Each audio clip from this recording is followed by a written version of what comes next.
আপনার লাইট জ্বলে, পোকা একটা সময়তে সব ছুটে ছুটে তার দিকে আসে, গেলে তারাও মারা যায়, পাখাগুলো খুলে যায়, তাও তার হুঁশ থাকে না, হাত গেল না পা গেল সে ব্যাপারে তাদের কোন চিন্তা থাকে না। ঠিক প্রথম ফুৎকার যখন হবে তখন এরকম এমন একটা প্রচন্ড একটা ভয়ঙ্কর শব্দ হবে, এই শব্দের কারণে মানুষেরা বিক্ষিপ্ত পতঙ্গের মতো, পাগলের মতো, উন্মাদের মতো হয়ে যাবে। ঠিক দ্বিতীয় ফুৎকারে তখন মানুষরা সব মারা যাবে, তখনই আসমান ফেটে যাবে, তারা খসে পড়বে, এমনকি সমুদ্রের মধ্যেও ফাটল ধরিয়ে দেওয়া হবে।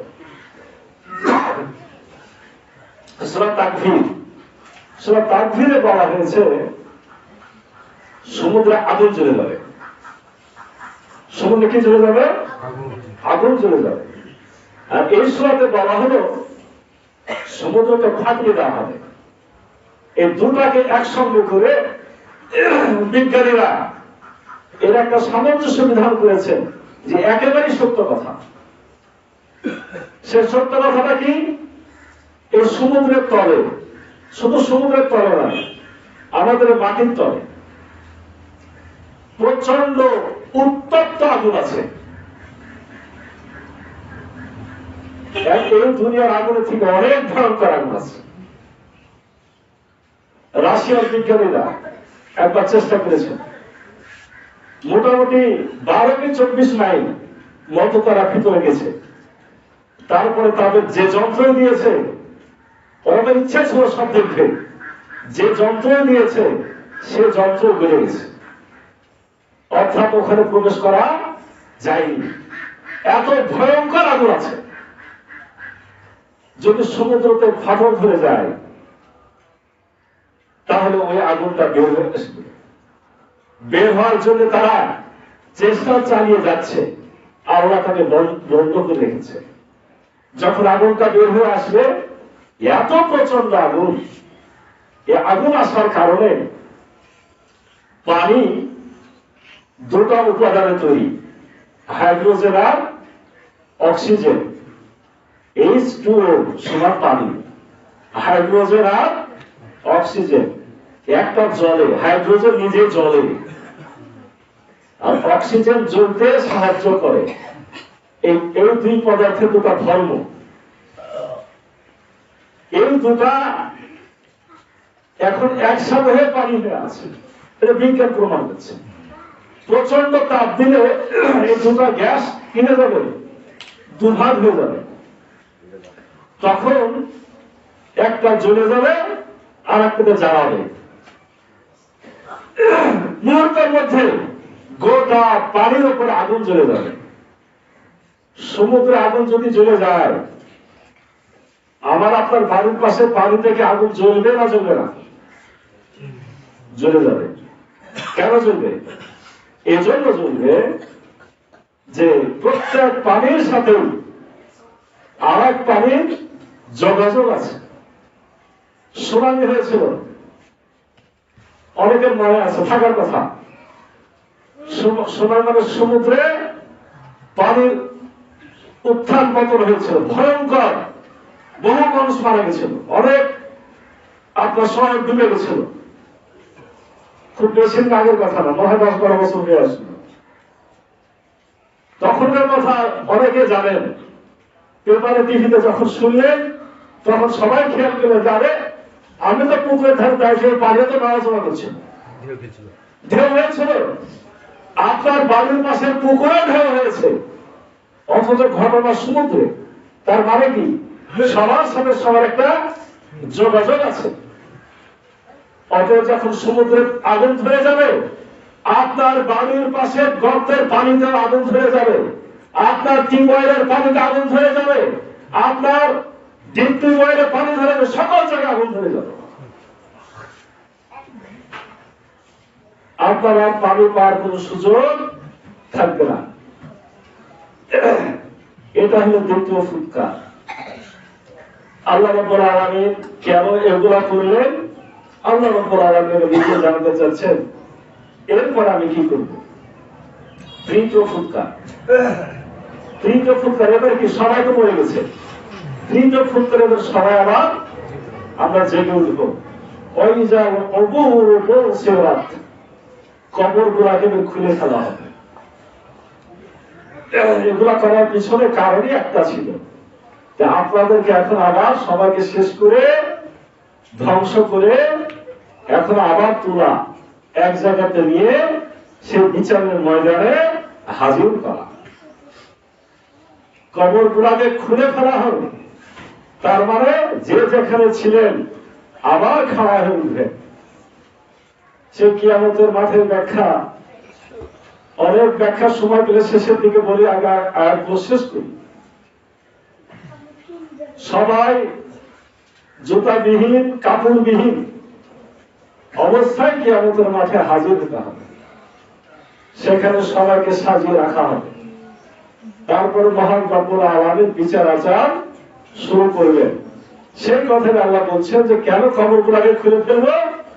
আলিমাত নাফসুম মা কদ্দামাত ওয়া আখারাত। প্রত্যেক মানুষ জেনে নেবে সে আগে কি কাজ করেছে আর পরে কি কাজ করেছে। প্রত্যেকটা কাজ আপনি জেনে নেবেন। আজকে মনে করছেন একটু সময় আছে কাজটা করে নি, নামাজ কালামালা মানুষও বলছে নামাজ তো পড়ি, একটু এরকম উল্টা পাল্টা করলে বোধহয় কোনো সমস্যা নাই। সেদিন প্রত্যেকটা সময়ের ব্যাপারে আপনাকে হিসাব দিতে হবে। সূরা কাহফের 50 নম্বর আয়াতে আল্লাহ রাব্বুল আলামিন বলছেন, সেদিন বিশেষভাবে যারা অপরাধী তারা তো চিন্তায় পড়ে যাবে। তারা বলবে মালে হাজার কিতাব, এটা কেমন কিতাব, লা ইউগাদিরু ছাড়া পড়েনি সগীরাতান একটা ছোট্ট জিনিস, ওয়ালা কাবীরাতান একটিও বড় জিনিস, ইল্লা হাসুহা কোনটাই গণনা থেকে বাদ যায়নি। আল্লাহ আপনাকে হাজির করবেন এজন্যই, আপনাকে দেখিয়ে দিবেন, আমাকে দেখিয়ে দিবেন আমি আগে কি কাজ করেছি আর আমি পরে কি কাজ করেছি। এর অর্থ কি? এক একজন হয়তো এক একটা ভাবছেন আগে আর পরে। একটা অর্থ সোজা, সবাই ভাবছেন যে আমি ছোটবেলায় যে কাজগুলো করেছি সেটা আগে, যৌবনকালে যে কাজটা করেছি সেটা বুড়া হওয়ার আগের কাজ, শেষ বয়সে যেটা করেছি সেটা পরে। হ্যাঁ, এটা একটা অর্থ, এটা সহজ অর্থ, সবাই বুঝে। মানে আপনার ছোটবেলা থেকে মৃত্যু পর্যন্ত, কমপক্ষে আকল হওয়া থেকে বালক হওয়া থেকে মৃত্যু পর্যন্ত সকল হিসাব কি আপনার সুন্দর করে ধারাবাহিক ভাবে লেখা থাকবে। এটা হলো আগের কাজ এবং পরের কাজ। এর দ্বিতীয় অর্থ তাফসীরে যখন লেখা হয়েছে, আগের কাজ মানে যে কাজগুলো আপনার করার কথা ছিল করেছেন সেটা আগের কাজ, আর যে কাজগুলো করার কথা ছিল আপনি করেন নাই সেটা পরের কাজ। তার মানে কি আপনার অনেক দায়িত্ব আপনি ইচ্ছা করলে না করে থাকতে পারেন, যেটা করলেন না সেটা পরের কাজ, আর যে কাজটা করলেন সেটা আগের কাজ, সেটা জমা হয়ে গেল। সূরা হাসর 1 নম্বর আয়াত, ইয়া আইয়ুহাল্লাযীনা আমানুত্তাকুল্লাহ ওয়া তানজুর নাফসুম মা কদ্দামাত লিগাদ। আল্লাহ বলছেন তোমরা আল্লাহকে ভয় করো এবং তোমাদের প্রত্যেকের স্মরণ করা উচিত সে আগামী কালকের জন্য কি কাজ করেছে। আগামী কালকের জন্য কি কাজ করেছে? আগামীকাল মানে কোন কাজ জানেন? মনে করেন না যার শুক্রবার কালকের জন্য কি কাজ করলাম, আগামীকাল বলতে এখানে আখিরাতের জন্য কি কাজ করেছে। অর্থাৎ আল্লাহর কাছে কাজ দুটা, একটা ইহকাল আর একটা পরকাল। প্রত্যেকের স্মরণ করা উচিত সে আগামী কালকের জন্য কি কাজ করেছে। এর অর্থ হলো যে কাজগুলো আপনি করলেন জমা হওয়ার মতো এই কাজটা হলো আগের কাজ। আর যে কাজটা রেখে চলে গেলেন, আপনার দায়িত্বে ছিল, আপনি করলেন না, সেটাই হলো পরের কাজ। এর আরো একটা ব্যাখ্যা আছে। আরো একটা ব্যাখ্যা কি? সেটা হলো বেঁচে থাকতে যে কাজগুলো করলেন সেটা আগের কাজ, মরার পরে যে কাজগুলো জমা হলো সেটা পরের কাজ। এটা আবার কি? মরার পর কি কাজের কোন সুযোগ আছে? আছে নাকি? মরার পর তো কোনো কাজের সুযোগ নাই। কিন্তু রাসূল সাল্লাল্লাহু আলাইহি ওয়াসাল্লাম আমাদেরকে বলেছেন, যখন ইজা মাতাল ইনসান, যখন মানুষেরা মারা যায়, ইনকাতা আনহু আমালুহু, তার আমলের ধারা বন্ধ হয়ে যায়। ইল্লা মিন সালাসাতিন, কিন্তু তিনটা বাকি থাকে। ইল্লা মিন সাদাকাতিন জারিয়া, এক নম্বর হলো সদকায়ে জারিয়া। দ্বিতীয় কি? আর ইলমুন ইয়ানতাফাউ বিহি, সেই জ্ঞান যে জ্ঞান দিয়ে মানব জাতি উপকৃত হয়। তৃতীয় হলো আও ওয়ালাদিন সালিহিন ইয়াদউ লাহু, যদি তার নেক সন্তানেরা তার জন্য কি করে? দোয়া করে। আপনি মরে গেলে সব বন্ধ, তাও জারি পাইতে তিনটে। সদকায়ে জারিয়া, মসজিদ বানাই দিয়েছেন, টিউবওয়েল পুঁতে দিয়েছেন, রাস্তা বানিয়ে দিয়েছেন, রাস্তা ধারে একটা গাছ লাগিয়ে দিয়েছেন। এখান থেকে যতদিন মানুষের উপকৃত হবে, ততদিন আপনি কবরে শুয়ে শুয়ে নেকি পেতে থাকবেন। লাভ কোনটাতে বেশি বাইরে বলেন? খেয়ে দিয়ে ফুলে একদম এতে বেশি লাভ হলো না আমি কিছু করে গেলাম তাতে বেশি লাভ হলো? পরের উপকারের জন্য, কল্যাণের জন্য করে গেলে আপনি মরণের পরও পাবেন। এটা হলো পরের কাজ।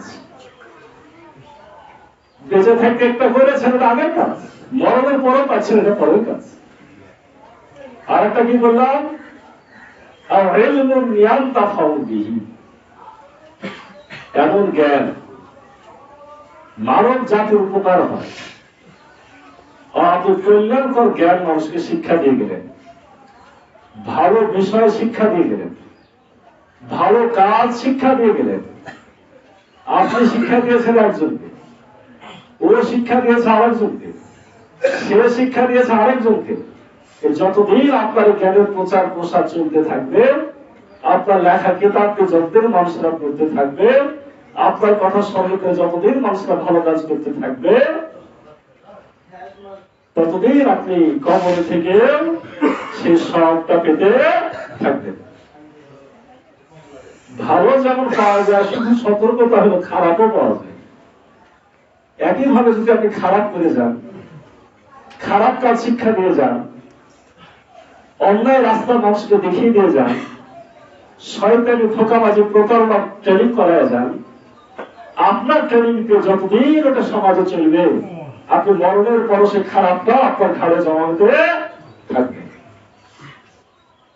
এজন্য বলি, সাধু সাবধান, পারেন না কম করেন, উল্টা পাল্টা করেন না, মানুষকে উল্টা পাল্টা শিক্ষা দেন না। 3 নম্বর হলো, যদি নেক সন্তান রেখে যান, নেক সন্তান যদি রেখে যান, নেক সন্তান, নিজের সন্তান, রক্তের সন্তান যদি রেখে যান, আপনার আপনার জন্য দোয়া করে, তাহলে সেটা জমা হতে থাকবে। এটাও তাহলে কি বুঝলেন? তাদের কাজ একটা পরের কাজ। মরণের পরে যে আমল যুক্ত হবে সেটা পরের কাজ, আর বেঁচে থাকতে যে ব্যক্তিগুলো করলেন সেটা হলো আগের কাজ। আল্লাহ রাব্বুল আলামিন বলছেন, ইয়া আইয়ুহাল ইনসানু মা গাররাকা বিরাব্বিকাল কারীম, হে মানুষেরা, তোমাদেরকে তোমাদের মহা মহিম রবের ব্যাপারে কে ধোঁকায় ফেলেছে? তোমাদের মর্যাদাবান রব, তার ব্যাপারে তোমাদের কে ধোঁকায় ফেলল? তোমরা কেন ভালো কাজ করো না? আল্লাযী খালাকাকা ফাসাওয়াকা ফাআদালাক, যিনি তোমাদেরকে সুগঠিত করেছেন, তোমাদেরকে সুসামঞ্জস্যপূর্ণ করেছেন। শুধু তাই নয়, ফি আইয়ি সূরাতিন মা শাআ রাক্কাবাক, তিনি যেমন ইচ্ছা করেছেন তেমনি আকৃতিতে তোমাদের গঠন করেছেন। সুবহানাল্লাহ। একমাত্র মানুষের ব্যাপারে আল্লাহ তো কোন ফায়াকুন বলেন, সব সৃষ্টি হয়ে যায়। একমাত্র মানুষের ব্যাপারে বলা হয় যে মহান রব্বুল আলামিন নিজ হাতে মানুষের আকৃতি দান করেছেন। সুবহানাল্লাহ। দুটা গরু দেখবেন চেহারা মিলে গেছে। অনেক জীবজন্তুর বাচ্চা আলাদা করে বোঝা যায় না, সবই এক। একটা মানুষের চেহারার সাথে একটা মানুষের চেহারা মিল নাই। আপনার টিপসই দেন কেন? একটা আঙ্গুলের মাথা শিরা উপশিরার সাথে, এই দাগগুলোর সাথে এই দুনিয়ার সমস্ত 500 কোটি মানুষের কারণে কোনো মিল নেই। আমার আল্লাহ আমাদেরকে খুব সম্মান দিয়ে, খুব মর্যাদা দিয়ে, ফেরেশতাদের সাথে চ্যালেঞ্জ করে সৃষ্টির শ্রেষ্ঠ জীব হিসাবে আমাদেরকে তৈরি করেছেন। তাই আল্লাহ স্মরণ করাচ্ছেন, আমি তোমাদের সৃষ্টি করেছি, কোথায় হাত দিব, কোথায় পা দিব, কেমন তোমার বুদ্ধি দিব, বিবেক দিব, যাতে করে তুমি গোটা দুনিয়ার উপরে শ্রেষ্ঠত্ব কায়েম করতে পারো। সকল কিছু তোমাকে দিলাম, সকল এলেন তোমাকে দিয়েছি, আর তুমি কিভাবে আমাকে ভুলে থাকছো? আল্লাহ নিজে বলছেন, কাল্লা, কখনো নয়, মানে তোমাদের ভুলে থাকা উচিত নয়, তোমাদের চিন্তা করা উচিত আমাকে, তোমাদের বুঝা উচিত যে আল্লাহ তোমাকে সাজালেন, গুছালেন, জ্ঞান দিলেন, বিজ্ঞান দিলেন, সৃষ্টির শ্রেষ্ঠ বানালেন, তুমি সৃষ্টির শ্রেষ্ঠত্ব টিকায় রাখো। আপনি কি জানেন মানুষ যেমন সৃষ্টির শ্রেষ্ঠ, আশরাফুল মাখলুকাত, সে সৃষ্টির শ্রেষ্ঠ, আবার সৃষ্টি নিকৃষ্টতও পরিণত হয়। পবিত্র কোরআন শরীফে বলা হয়েছে, কাল আনআম বাল হুম আযাল, সে চতুষ্পদ জন্তু। চতুষ্পদ জন্তু তো নয়, সে তার চাইতেও নিকৃষ্ট। এর অর্থ কি হলো? যে আপনি যেমন সৃষ্টির শ্রেষ্ঠ, আজকে আপনি যদি এই ব্রেন, বুদ্ধি, আকল, এই মেধা এগুলা কাজে না লাগান, ইবাদত বندگی না করেন, আপনি হয়ে যাবেন সৃষ্টির নিকৃষ্ট। আমি মনে হয় গতদিন বলছিলাম যে আবু জেহেল, গত জুলাই, আবু জেহেল আসলে ছিল আবুল হাকাম, বুদ্ধিজীবী, জ্ঞানীর পিতা। ইসলাম অনুযায়ী না চলার কারণে তার উপাধি দেওয়া হয়েছে কি? আবু জেহেল। আপনিও হতে পারেন আবু জেহেল। এখনকার লোকের হয়তো বলবে না, তা আবু জেহেলের নাম জাহান্নামের যে খাতাতে লেখা আছে, আপনার নামও সে খাতাতে লেখা থাকতে পারে। তাহলে আপনাকে যেমন সৃষ্টি শ্রেষ্ঠ করা হয়েছে, আপনি নিজের হাতে যদি নিকৃষ্ট হয়ে যান, আল্লাহ আপনাকে ধমক দিচ্ছেন, কাল্লা, কখনো নয়। এরপর আল্লাহ বলছেন, বাল তুকাযযিবুনা বিদ্দীন, বরং তোমরা আখিরাতকে অস্বীকার করেছো। আল্লাহ বলছেন যে তাহলে তোমরা কাজগুলো কেন করো, উল্টা পাল্টা কেন করো? বাল তুকাযযিবুনা বিদ্দীন, আসলে তোমরা আখিরাতকেই অস্বীকার করো। আমি গত জুমায় বলছিলাম, আগুনকে কেন ভয় করি? আগুনে পড়ে যাবো তাই। তাহলে আখিরাতের কাজ কেন করি না? আমরা কি আগুনে পোড়ার ভয় আমাদের আছে? তা আগুনে পোড়ার ভয়ের কারণে দুনিয়ার আগুনে হাত দিই না, তাহলে মহা ভয়ঙ্কর শাস্তি জাহান্নামে আছে জানার পরেও আমি বলছি আমি জানি, তারপরে পাপ কাজগুলো কেন করি? প্রমাণ হয় আমি আপনি আসলে বিচারের দিনকে অস্বীকার করি। এই কথা আল্লাহ বলছেন, আসলে যারা ভালো কাজ করো না, যারা প্রকারান্তরে আমার আখিরাতের দিনকে, বিচারের দিনকে অস্বীকার করো। আল্লাহ আরো সতর্ক করছেন, অথচ তোমাদের উপরে ফেরেশতারা নিযুক্ত আছে। ইন্না আলাইকুম লাহাফিজিন, পাহারাদার নিযুক্ত আছে। তারা কারা? কিরামান কাতিবিন, তারা হলো সম্মানিত লেখকবৃন্দ। ছোটবেলাতে অনেক ভুল কিছু পুস্তক দেখা থাকে, দেখবেন যে দুজন ফেরেশতা লেখে, একটা নাম কিরামান, একটা নাম কি কাতিবিন। আমাদের দেশের মানুষদের আরবি জ্ঞানের অভাবের কারণে এগুলো সমাজে অনেক ভুল কথা চালু আছে। এর অর্থ হলো কিরামান মানে সম্মানিত, আর কাতিবিন মানে লেখক বৃন্দ, লেখকের দল। আপনার কাছে যে শুধু দুটাই ফেরেশতা আছে ব্যাপারটা এরকম না, ডিউটি চেঞ্জ হয়, কেতাবটা ঠিক থাকে, আপনার যে ফাইল সেটা ঠিক থাকে। সকালে একদল আসে, সন্ধ্যায় যায়, সন্ধ্যায় আসে, সকালে যায়, তারা লেখালেখি করতেই থাকে। আপনার গলাতে ঝোলানো আছে, আমি আপনি দেখতে পাই না, ওতে তারা লেখে, ছোটটাও লেখে, বড়টাও লেখে। কারা লেখে? সম্মানিত ফেরেশতারা। সম্মানিত কেন বলা হলো? সম্মানিত এই জন্যই বলা হলো যে দুনিয়াতে যারা লেখে তারা ঘুষ খেয়ে উল্টাপাল্টা করে। আপনার মোড়লের ব্যাটা করলে একরকম করে লেখে, আর গরিবের ছেলে করলে আরেক রকম করে লেখে। নেতা ছেলে করলে একরকম শাস্তি, আর গোবরা গুহার ছেলে করলে আরেক রকমের শাস্তি। দেখেন নামের সাথে মিলে গেলে খারাপ, এটা আমি উদাহরণ দিচ্ছি। কিন্তু আল্লাহর কাছে আল্লাহর ফেরেশতা সম্মানিত ফেরেশতা, উল্টা পাল্টা করে কোনো বিশ্বাস হয় নাকি? এই জন্য বলা হচ্ছে তারা সম্মানিত, তারা সম্মানিত, তারা উল্টা পাল্টা কাজ করে না, কিছু বাড়ায় লেখে না, কিছু কমায়ও লেখে না, সমান হারেই লিখে যায়। ইয়ালামুনা মা তাফআলুন, তারা জানে তোমরা যা কিছু করো। গোপনে করলেও জানে, প্রকাশ্য করলেও জানে, একা একা করলেও জানে, পানির তলে করলেও জানে, জঙ্গলের মধ্যে করলেও জানে, পাহাড়ের গর্তের মধ্যে করলেও জানে। অর্থাৎ ফেরেশতাদের কাছ থেকে অগোচরে থাকার আমার আপনার কোন সুযোগ নেই।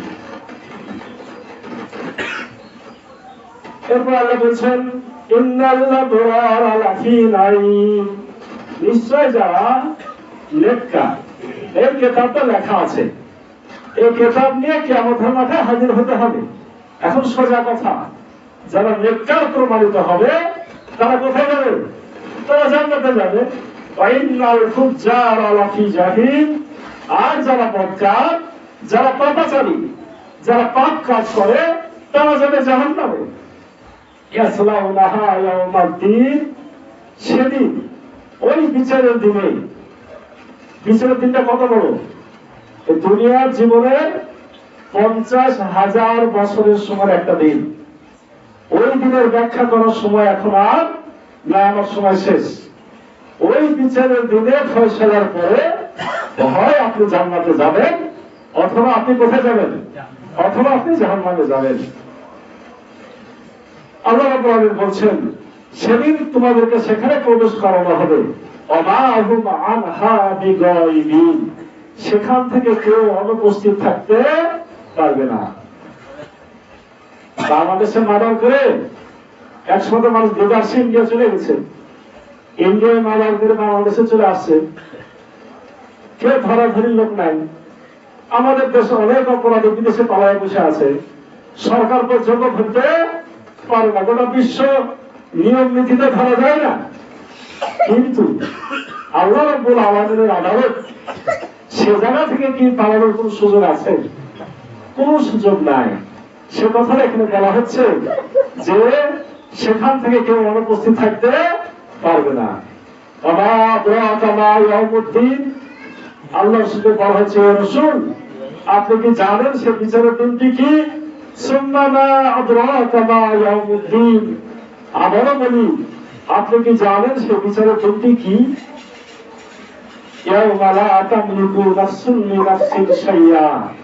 সেদিন কেউ কারো কোন উপকার করতে পারবে না।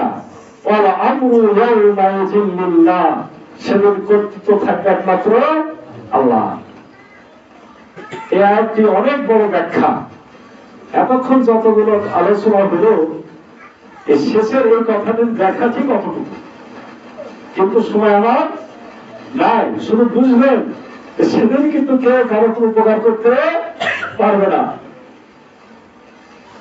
আমরা তো অনেকে আশা করে বসে আছি যারা পেশা পার করে দিবে, আমার অমুক হুজুর পার করাই দেবে, মাঝে আমার কি দফা দফা বই। এখানে তো আয়াতে কি পেলেন ভাই? কেউ কারোর কোনো উপকার করতে পারবে না, কর্তৃত্ব চলবে একমাত্র আল্লাহ। এ বিষয়ে আরো অনেক আয়াত আছে। সূরা বাকারার 48 নম্বর আয়াতে আল্লাহ বলছেন, তোমরা ভয় করো ইয়াউমান, সেদিনকে লা তাজজি নাফসুন আন নাফসিন শাইআ, যেদিন কোনো মানুষ কোনো মানুষের কোনো উপকার করতে পারবে না। ওয়ালা ইকবালু মিনহা শাফাআতু, সেদিন কারো শাফাআতও কবুল হবে না। এখন বলবেন যে শাফাআত রসুল করবেন, করলে বলা হলে কবুল হবে না, তার মানে কি?